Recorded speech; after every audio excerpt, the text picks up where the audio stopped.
আজকের পূর্বে unique and different স্টাইলে পরোটা তৈরি করে দেখাবো। সবসময় একরকম খাবার খেতে কারই বা ভালো লাগে, তাই যদি একটু ভিন্নভাবে পরোটা তৈরি করা যায় তবে মন্দ কি। টিপসহ আজকে তৈরি করে দেখাবো লাচ্ছা পরোটা। এর জন্য 2 কাপ ময়দাতে অল্প পরিমাণে চিনি আর অল্প পরিমাণে লবণ দিয়ে মিশিয়ে নিব। তারপরে রুম টেম্পারেচারে থাকা পানি দিয়ে আমি ময়দার ডো তৈরি করে নিব। এটাকে বেশি পানি দেওয়া যাবে না, ডোটা যেন নরম হয়ে না যায়। আর এই ডোটাকে আমি 30 মিনিটের জন্য রেস্টে রেখে দেব। ডোটা কিন্তু একদম সফট হয়ে গেছে, তবে ডোটাকে কিন্তু নরম করা যাবে না, তাহলে এটা পাতলা করে বেলতে প্রবলেম হবে।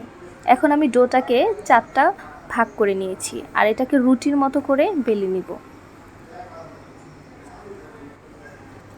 এটাকে রুটির মতো করে গোল করেই বেলতে হবে এমন কোনো কথা নেই, তবে যতটা সম্ভব পাতলা করে বেলতে হবে।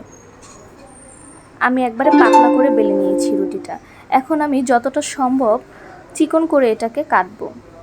এটাকে যতটা সম্ভব চিকন করে কাটলে এটা কিন্তু দেখতে ততটাই সুন্দর হয়। আর এটার উপরে আমি তেল ব্রাশ করে দিব। আর হাতের সাহায্যে আমি এখন এগুলোকে একসাথে করে নিচ্ছি।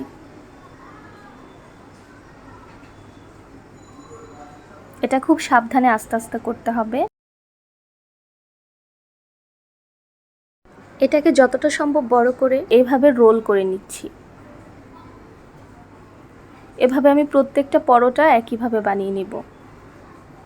আর হাতের সাহায্যে আমি এটাকে রুটির মতো শেপ দিয়ে নিচ্ছি। আপনারা চাইলে বেলুন দিয়েও এটাকে বেলে নিতে পারেন।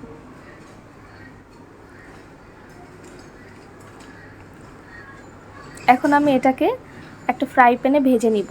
সাধারণত পরোটা যেভাবে ভাজে আমি এটাকে সেভাবে ভেজে নিব।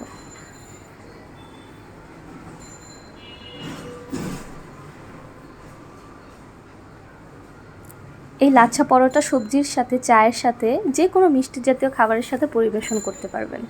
একবার হলো এই লাচ্ছা পরোটা বাসায় তৈরি করে দেখবেন, আর কেমন হয়েছে কমেন্টস করে অবশ্যই জানাবেন।